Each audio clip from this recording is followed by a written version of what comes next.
Hello दोस्तों, स्वागत है हमारे YouTube चैनल में। और आज की क्लास में हम लोग पढ़ेंगे मुगल वंश के शासक अकबर के बारे में। तो हम इस समय मेडाइवल हिस्ट्री में मुगल वंश के बारे में पढ़ रहे हैं। और कल की क्लास में हमने शेरशाह सूरी के बारे में पढ़ा था, जो बीच में ही जिसका कुछ दिन शासन रहा मुगल वंश के दौरान। और आज की क्लास में हम लोग पढ़ेंगे अकबर महान के बारे में, जो भी इम्पोर्टेंट बातें हैं अकबर से रिलेटेड, क्योंकि एक शक्तिशाली शासक माना जाता है मुगल वंश का अकबर को। और ये सभी जो रेड वाले टॉपिक हैं ऑलरेडी हम कवर कर चुके हैं शेरशाह सूरी तक। और इस प्रकार से हमारा कुछ जो आगे के टॉपिक्स का जो प्रोग्राम है वो रहने वाला है, जिनमें अकबर, जहांगीर, शाहजहां और औरंगजेब, उसके बाद कुछ अन्य मुगलकालीन शासक के बाद जो हमारी मेडाइवल हिस्ट्री है वो पूरी तरीके से कंप्लीट हो जाएगी। और इन लेक्चर्स को अगर अभी तक आपने नहीं देखा तो हमारे चैनल की प्लेलिस्ट में जाएंगे, वहाँ पर मेडाइवल हिस्ट्री के नाम से प्लेलिस्ट होगी और क्रम से ये सभी क्लासेज आपको वहाँ पर अवेलेबल होंगी। आप उनको अच्छी तरीके से पढ़िए, जो आपके लिए काफ़ी बेनिफिशियल भी साबित होंगी। तो चलिए स्टार्ट करते हैं आज की क्लास को। और मुगल वंश से हमने आपको बताया था, ये जो शक्तिशाली शासक हैं ये आप सामने देख सकते हैं। और अगर हम बात करें तो यानी जो आगे की 3 से 4 दिन की जो क्लासेज हैं काफ़ी इंपॉर्टेंट रहने वाली हैं, क्योंकि अगर मेडाइवल हिस्ट्री से क्वेश्चन बनता है तो मोस्टली ऐसा माना जाता है कि इन्हीं टॉपिक से जो क्वेश्चंस हैं वो यहाँ पर बनते हैं, क्योंकि काफ़ी इंपॉर्टेंट टॉपिक यहीं पर हैं। मुगल वंश के औरंगजेब तक ही, यानी मुगल वंश के जो शासक हैं उनमें औरंगजेब तक ही काफ़ी इंपॉर्टेंट शासक रहे, जिससे इन्हीं से क्वेश्चंस कई बार बन जाते हैं। तो आज हम पढ़ेंगे अकबर के बारे में। तो चलिए बात करते हैं अकबर महान के बारे में। और अकबर महान के शासनकाल को स्वर्ण काल कहा जाता है, साहित्य का स्वर्ण काल कहा जाता है, क्योंकि इसके समय में ही मुगल वंश ने और भी ज़्यादा विस्तार किया। क्योंकि एक बार तो ऐसा समय भी हमने देखा हुमायूं के समय काल में, जब मुगल वंश ख़त्म ही होने वाला था, बट पुनः वापसी होती है हुमायूं की। और यहाँ पर फिर मुगल वंश अकबर के समय काल में और भी ज़्यादा इसका विस्तार होता है, एक्सपेंसन होता है, जो कि आप आगे देखेंगे। तो अगर हम बात करें अकबर महान के शासनकाल की, तो 1556 से 1605, यानी सबसे ज़्यादा जो मुगल वंश में शासन किया वो अकबर ने ही शासन किया था। आप देख सकते हैं यहाँ पर लगभग 49 साल तक जो शासन है वो यहाँ पर किया अकबर ने। और बात करें अगर हम अकबर की, तो अकबर का जन्म हुआ था 1542 ईस्वी में, और ये हुआ था राजस्थान में अमरकोट के राजा वीरसाल के यहाँ इसका जन्म हुआ था। क्योंकि आप पीछे से थोड़ा सा स्टोरी जोड़ेंगे तो आपको वहाँ पर याद आएगा कि जब हुमायूं यहाँ पर उस युद्ध में हारता है तो उसके बाद वो शरण लेता है यहाँ पर राजस्थान के राजा वीरसाल के यहाँ। राजपूत राजा थे वीरसाल, और यहीं पर जन्म होता है अकबर का। और अकबर है हुमायूं का पुत्र, यानी जो अकबर है ये हुमायूं का पुत्र है। अकबर इसका बाद में नाम होता है, बचपन में इसका दूसरा नाम होता है। और उसके बाद इसकी जो पत्नी है, तो इसकी पत्नी का नाम था जोधाबाई, या जिसे हरकाबाई भी कहा जाता है। तो ये एक राजपूत महिला थी। तो अकबर ने क्या किया, मैरिज अलायंस भी बनाया राजपूतों के साथ, और राजपूतों का इसको काफ़ी सपोर्ट भी मिला, क्योंकि अकबर को एक धर्मनिरपेक्ष राजा भी माना जाता है। पर कहीं कहीं पर इसके ऊपर ये कलंक भी लगा कि ये इसने हिंदुओं को कई जगह परेशान भी किया। आप देखेंगे युद्ध में, हल्दी घाटी के युद्ध में वहाँ पर काफ़ी इसने रक्त रंजिश वहाँ पर की हुई थी हिंदुओं के साथ में। तो वैसे तो इसको माना जाता है कि इसने सभी धर्मों का सम्मान किया। आप आगे देखेंगे भी इसके द्वारा जो कार्य किए गए वो सभी धर्मों के हित में कार्य किए गए। तो मुगल वंश का ये एक ऐसा शासक था जो सभी धर्मों का यहाँ पर सम्मान करता था। बट कई जगह, 1-2 जगह आप देखेंगे युद्ध में, जब इसके द्वारा इस बात का विरोधाभास भी आपको देखने को मिलेगा। तो इसने विवाह किया था राजपूत, यानी राजपूताना एक महिला थी, जोधाबाई, हरकाबाई जिन्हें कहा जाता है, उनसे। और उसके बाद इसके संरक्षक, यानी अकबर के संरक्षक कौन थे? अकबर के संरक्षक थे बैरम खां। तो बैरम खां जो कि आर्मी कमांडर था, और वही बैरम खां अकबर महान का संरक्षक हुआ करता था। क्योंकि क्या था, आप देख सकते हैं 1542 ईस्वी में अकबर का जन्म होता है, और 1556 ईस्वी में ही हुमायूं की मृत्यु हो जाती है। आप थोड़ा सा याद कीजिएगा, 1556 में ही हुमायूं की मृत्यु हो जाती है। तो आप देख सकते हैं केवल और केवल यहाँ पर 14 ईयर ओल्ड, यानी 14 साल का ही अकबर था अपने पिता की मृत्यु के समय, हुमायूं की मृत्यु के समय। और पहले ये हुआ करता था कि पिता के बाद उसका पुत्र ही शासन में बैठेगा, और बीच में अगर कहीं पर भी आप थोड़ा सा भी कमज़ोर हुए तो दूसरे जो वंश हैं वो यहाँ पर अपना शासन कर लेंगे। और इसीलिए यहाँ पर तुरंत ही पंजाब में राज्याभिषेक किया गया अकबर का 14 साल की उम्र में ही। और वैसे जिसकी देखरेख है बैरम खां, वैसे भी करता रहा, क्योंकि ये इसका संरक्षक ही था। तो कई सालों तक, यानी 3 से 4 सालों तक जो बैरम खां है, तो 1556 से 60 ईस्वी तक बैरम खां ही ने ही पूरी तरीके से शासन किया। अकबर का केवल नाम था, क्योंकि उस समय ये युद्ध लड़ने लायक नहीं था अकबर 14 ईयर ओल्ड में। और बैरम खां ही 4 सालों तक इसके सेनापति के रूप में भी और इसके संरक्षक के रूप में भी जो युद्ध हुए उनमें पार्टिसिपेट करता रहा। तो जैसा कि हम अगर बात करें तो बैरम खां के द्वारा ही 4 साल तक शासन किया गया, और फिर तब तक इसकी जो एज है वो लगभग कितनी 18 साल तक हो चुकी थी। फिर उसके बाद अकबर ने शासन संभाला और 1605 ईस्वी तक यानी अपनी मृत्यु तक इसने फिर शासन किया। और बैरम खां का ही पुत्र है अब्दुर रहीम खान खाना, जो कि आप देखेंगे आगे अकबर के 9 रत्नों में से एक था। तो अब्दुर रहीम खान खाना जो कि एक कवि भी है, और इसे जो खान खाना की उपाधि है ये अकबर ने ही दी थी। यानी इसका नाम अब्दुर रहीम था जो कि बैरम खां का पुत्र था, और इसको खान खाना की उपाधि अकबर के द्वारा दी गई थी, क्योंकि ये अकबर के दरबार में 9 रत्न हुआ करता था, 9 रत्नों में एक हुआ करता था अब्दुर रहीम खान खाना। और इसने यानी एक कवि भी था, और इसने ही जो बाबर की आत्मकथा है तुजुक ए बाबरी या बाबरनामा, उसका फ़ारसी में अनुवाद किया था अब्दुर रहीम खान खाना ने।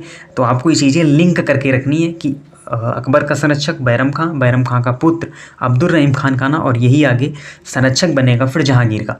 तो ये बात भी आपको इनसे रिलेटेड याद रखनी है।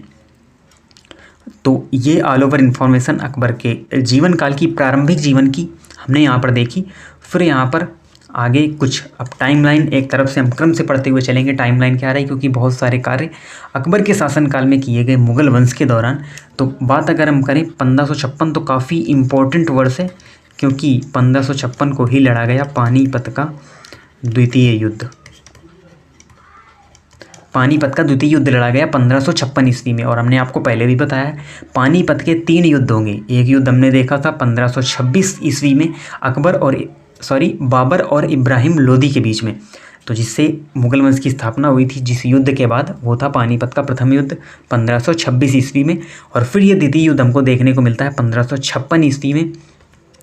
और ये जो दूसरा युद्ध है ये लड़ा गया हिंदू राजा हेमू वर्सेस अकबर इसे कहा जाता है, यानी हेमू और अकबर के बीच लड़ा गया ऐसा कहा जाता है। बट अकबर की ओर से बैरम खां ने ही लड़ा था। अकबर केवल और केवल युद्ध में गया हुआ था, उसने यहाँ पर युद्ध नहीं लड़ा था, क्योंकि आप देख ही सकते हैं इस समय अकबर की जो उम्र थी वो मात्र 14 साल थी। तो इस समय ये युद्ध नहीं लड़ सकता था, और बैरम खां ने ही अकबर की तरफ से युद्ध लड़ा था, पानीपत का द्वितीय युद्ध। और इसके बाद पानीपत का तृतीय युद्ध होगा 1761 ईस्वी में। तो इस प्रकार से पानीपत के 3 युद्ध हैं, और तीनों के बारे में हम पढ़ेंगे जब इनका टाइम पीरियड वहाँ पर आएगा। और ये देखिए ये जो युद्ध है पानीपत का द्वितीय युद्ध काफ़ी इंपॉर्टेंट है, और काफ़ी इससे रिलेटेड क्वेश्चंस भी बनते हैं।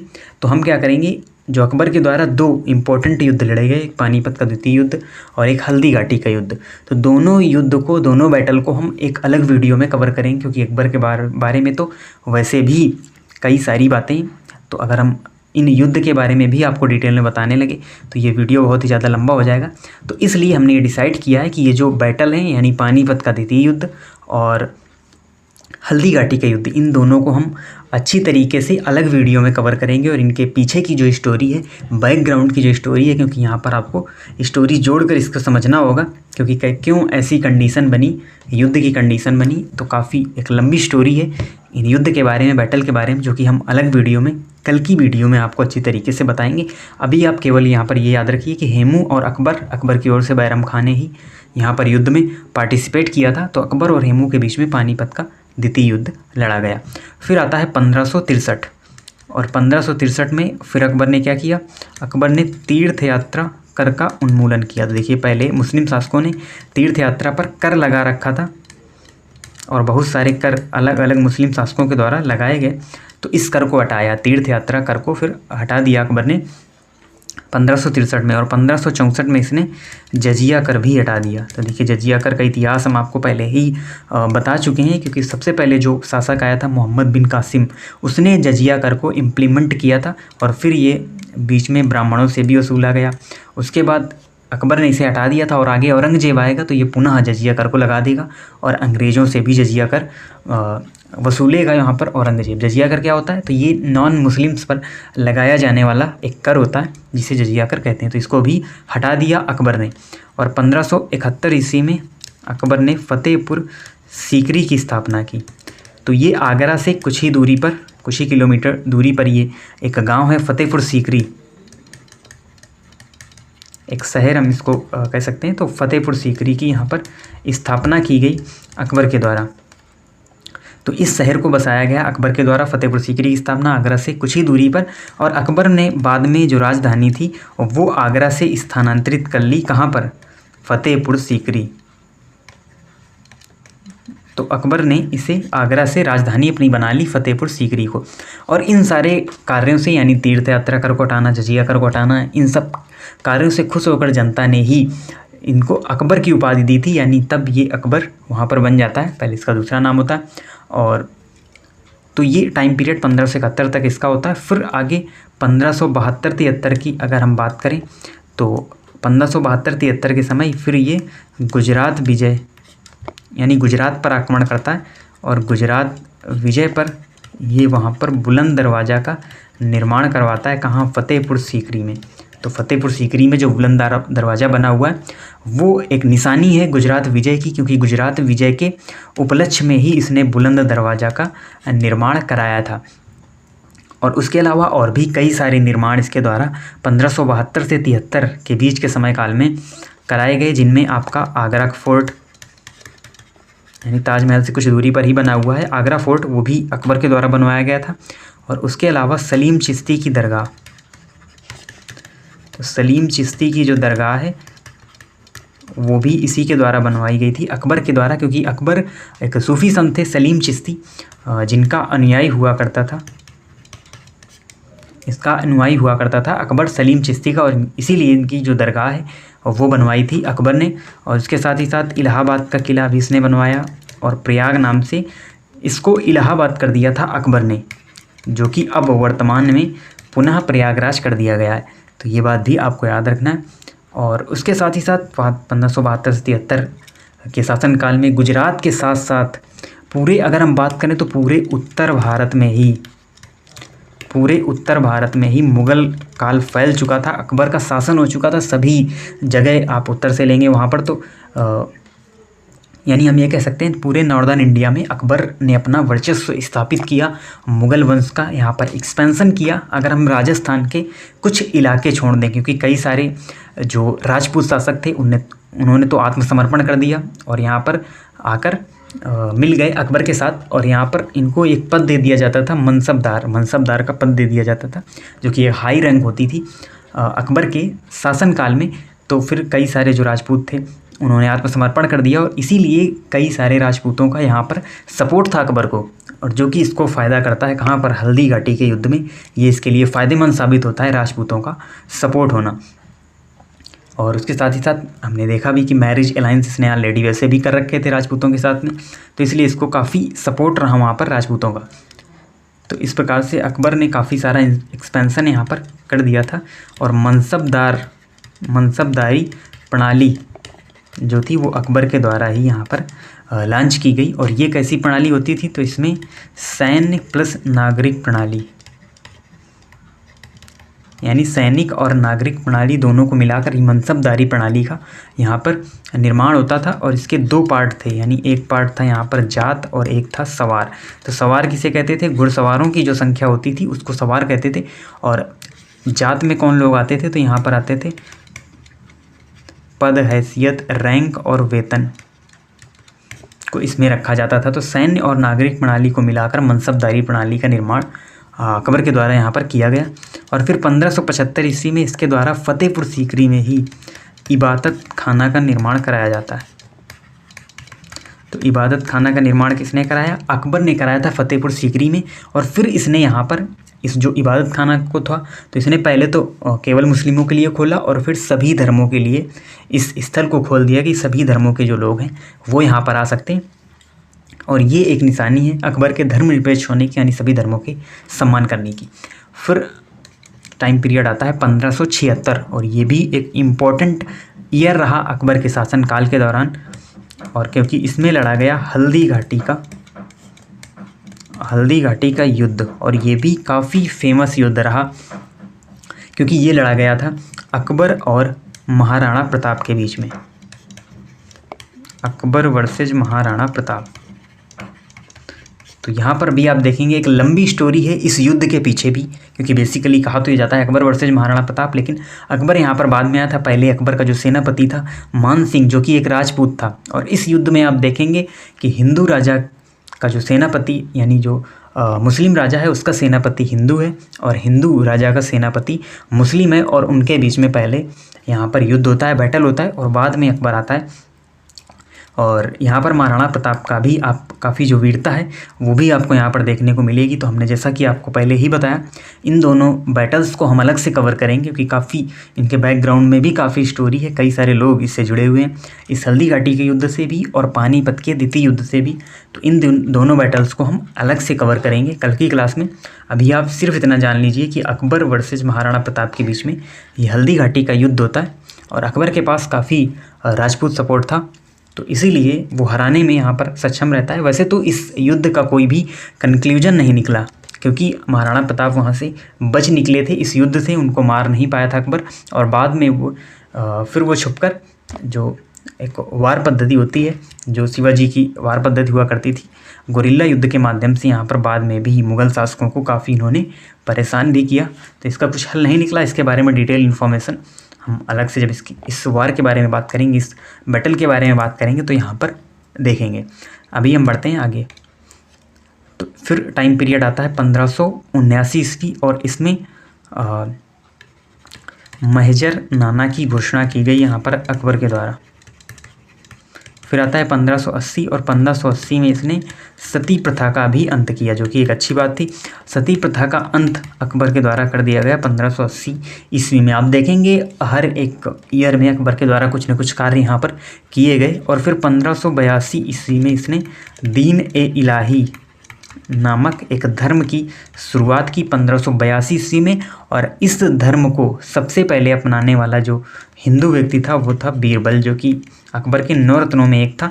और ये पहला, क्योंकि इसका जो पहले नाम हुआ करता था महेश दास, और यही एक ऐसा मतलब हिंदू व्यक्ति था जिसने दीन ए इलाही धर्म को अपनाया। और फिर 1583 ईस्वी में अकबर के द्वारा हिजरी संवत की जगह, यानी पहले हिजरी संवत चला करता था जो कि कैलेंडर से रिलेटेड है, इसकी जगह इसने इलाही संवत को चलाया। तो इलाही संवत को यहाँ पर चलाया किसने? अकबर ने, हिजरी संवत की जगह। और फिर आता है 1605 ईस्वी, और 1605 ईस्वी में ही इसकी मृत्यु हो जाती है एक रोग के चलते। अकबर की मृत्यु हो गई 1605 ईस्वी में, और इसका शासनकाल यहाँ पर समाप्त हो जाता है। और इसका जो मकबरा है वो कहाँ बना हुआ है? तो ये बना हुआ है सिकंदरा, आगरा में। तो आगरा के सिकंदरा में इसका जो मकबरा है वो वहाँ पर बना हुआ है, और ऐसा कहा जाता है कि इसको दफनाया भी गया और जलाया भी गया। अब आगे इसमें हम देख लेते हैं जो अकबर के 9 रत्न थे उनके बारे में। तो कौन कौन से अकबर के 9 रत्न थे? तो देखिए, 9 रत्न रखने वाला, अगर आपसे पूछा जाए प्रश्न, 9 रत्न रखने वाला इतिहास में पहला शासक कौन है?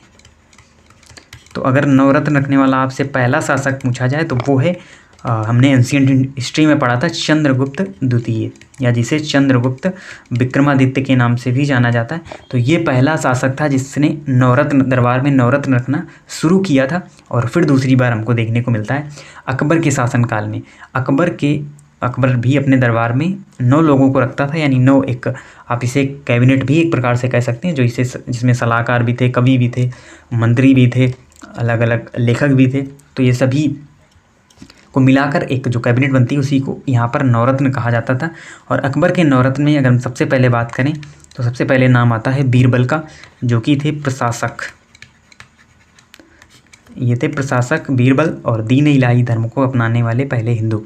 अबुल फजल, उसके बाद नाम आता है अबुल फजल का, और अबुल फजल काफ़ी इम्पोर्टेंट पर्सन है अकबर के 9 रत्न में, क्योंकि ये हैं एक लेखक, और इन्होंने ही अकबरनामा